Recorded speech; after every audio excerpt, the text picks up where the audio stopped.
It was about 5 or 6 weeks ago that Victoria spoke to a group of 600 people at a Rotary Club, and she's going to be giving the same speech to us today. And I saw it, I think a week or so after it hit the web, it started going around, and so I quickly got on the phone and talked with her dad Zane and invited them here. And so we have a very special treat. So Victoria, come on up, do your thing. Go up.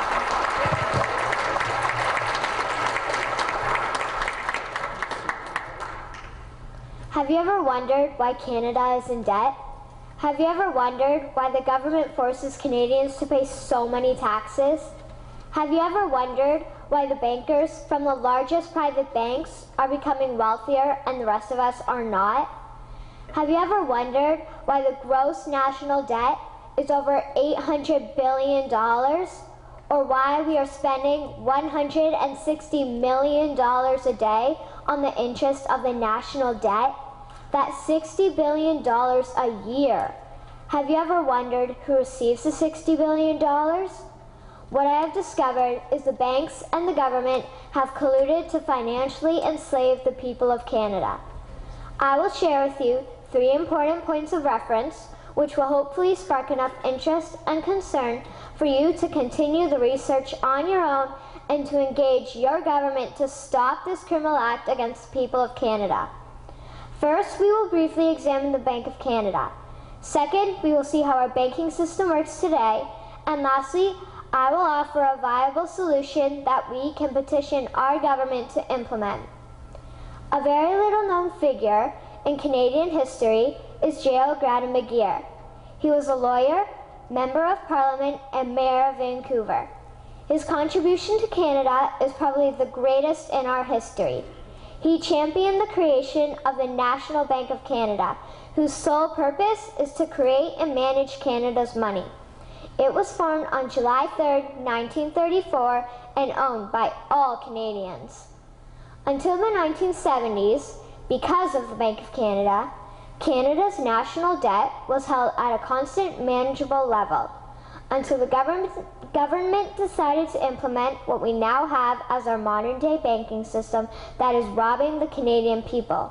So how are they robbing us? Allow me to explain how our private banks and government work today.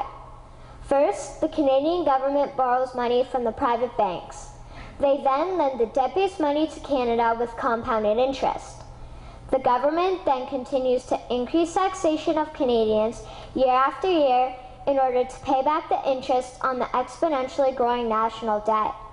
What results is inflation, less real money for Canadians to spend into our economy, and the real money being used to pad the pockets of the banks. Also, the government gave the banks the ability to loan out money that doesn't exist in the form of loans. When a bank gives you a mortgage, which literally means a death pledge, or a loan, they don't actually give you money. They click a key on a computer and generate the fake money out of thin air. They don't actually have it in their bank vaults. Presently, the banks only have $4 billion on reserve, but they have loaned out over $1.5 trillion. To quote Graham Towers, each and every time a bank makes a loan, a new bank credit is created. New deposits, brand new money. Broadly speaking, all new money comes out of a bank in the form of loans. As loans are debt, then under the present system, all money is debt. What I find interesting is even Jesus, in Matthew 21, drove out the money changers in the temple because they were manipulating the currency to steal money from the people. The private banks are just like the money changers in Matthew 21. They are defrauding and robbing the people of Canada, thus their freedom, and they need to be stopped. How should the banking system work?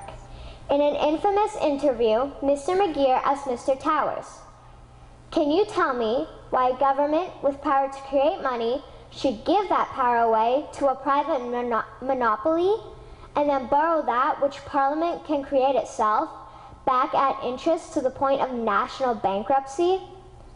Mr. Towers replied, "If Parliament wants to change the form of operating the banking system, then certainly that is within the powers of Parliament. In other words, if the Canadian government needs money, they can borrow it directly from the Bank of Canada. The people would then pay fair taxes to repay the Bank of Canada. This tax money would in turn get injected back into our economic infrastructure, and the debt would be wiped out. Canadians would again prosper with real money as the foundation of our economic structure and not debt money.